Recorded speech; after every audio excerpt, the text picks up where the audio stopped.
So for our viewers who aren't familiar with these terms, can you tell us exactly what is Ammiya and what is Fusha? What is the significance of both of them and how are they different? So basically, one of the ways to go about looking at whether it be this term Fusha or Ammiya is to maybe even take it a little bit outside of the direct context of Arabic. So in a number of languages, you have what they refer to as diglossia. And so diglossia is a phenomenon you have in any given language. I mean, there's certain languages they've really kind of studied that have diglossia, where you'll have a standard version of the language. There's considered to be kind of a standardized version of that given language. And then there are, at the same time, the language community that uses that standard version also uses local dialects. They have local dialects that they also use. And so this phenomenon of kind of using both of these registers of a given language, that's where really we have diglossia.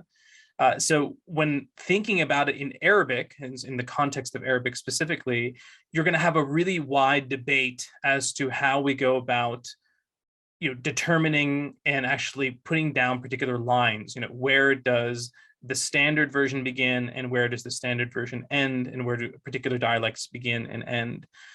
So with that in mind, you do have different methods. So some will actually just have they'll say on the one side, there's the Fusha, there's the standard version, which can sometimes refer to classical Arabic or modern standard Arabic, or the two of them together. And then on the other side of that is dialects. And for native speakers in the MENA region, so Middle East, North African region, that's oftentimes the way that they experience this particular phenomenon. And so, to a large extent, the terms I used just a second ago, the Fusha and Ammiya, and so those particular terms that are there, Fusha refers to this idea of kind of eloquent speech, eloquent language, and Ammiya, or sometimes they'll also use the term Darija, refers to something refers to, say, language that's used by the general masses, or it's kind of a general language, or it's common. That dichotomy is really where most native speakers, that's how they kind of experience it themselves. And even the term modern standard Arabic, that's really a Western term. If you were to actually come to native speakers and mention the term to them, for example, MSA or Al-Lugha al-Arabiyya al-Mu'asira, for example, it's not a term that they use. It's really coming from the outside and looking in. So those who are studying Arabic as linguists, or as in the field of second language acquisition, SLA, this is a term that'll probably come up. It's a type of linguistic taxonomy where they're trying to divide things into particular categories so they can be understood a little bit better. And so to that extent that this term of modern standard Arabic has kind of come about. That's one way of looking at it on the two sides, Fusha and Ammiya. And then you have others who've tried to actually get a little more detailed going with that taxonomy. Specifically, there's a pretty famous paper that was article written in the 70s, I believe, by the Egyptian scholar Al-Badawi, which is referring to these categories of Arabic, but along a continuum. And so there he actually identifies 5 categories of Arabic, almost 5 registers that are there. So he has on the one side classical Arabic. The first one is Al-Lugha al-Arabiyya, for example, al-Klasikiyya or Turathiyya. I think that's the term they use, is Turathiyya, Lugha al-Turath, which is the idea of tradition. And then he has Al-Lugha al-Arabiyya al-Mu'asira, so the modern Arabic. And the two of those can oftentimes people will use that one catch term of Fusha for them. And then further along the spectrum, he has what he refers to as the Ammiyat al-Muthaqqafin. It's the dialect of educated Arabic speakers. Sometimes you have also, it's referred to as educated spoken Arabic. Others refer to it as formal spoken Arabic. It's a term that's there, which is referring to a particular blend that native speakers make between Fusha or modern standard Arabic and their local dialect in particular settings, oftentimes say semi-formal settings. That as well, I mean, as a caveat, I mean, there's a debate in the field as well. Does ESA, this idea of educated spoken Arabic, does it even exist? I mean, there's a debate about that, but it's something that people talk about. And then you have further along that continuum, he refers to Ammiyat al-Mutanawwirin, so the dialect of those who have they're literate, they have some form of education, but normally probably not more than a secondary education. And then the last part of the continuum is what he refers to as Ammiyat al-Ummiyin, the dialect of probably best translation, say unlettered speakers of the language. So they probably don't have a formal education in the way that we may understand formal education to be.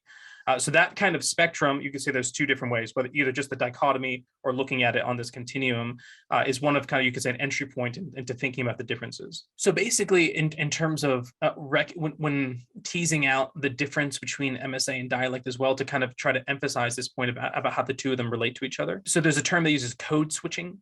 So where native speakers will actually switch between the standard kind of register and also particular dialect, even in the same conversation, and recognizing that for that native speaker, there's a reason why they're doing that code switching, and there's a value to it.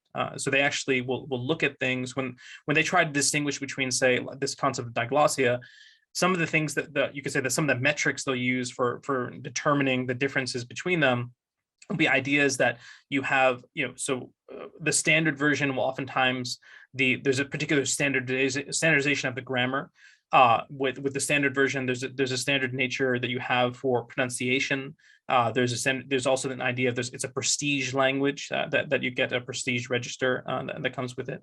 And so oftentimes when looking at the differences at an earlier stage between say Fusha and Ammiya, like we talked about earlier, we can think it's like these are two separate languages. But what's interesting is that the underlying structure between the two of them, morphologically and grammatically, is in Arabic specifically, it's pretty consistent. I mean, there's a lot of consistency that you'll find between Fusha and dialect, especially as somebody goes further into it. The main difference you're going to find really will be on the level, just kind of there are lexical differences in terms of vocabulary and whatnot, and there are differences in pronunciation.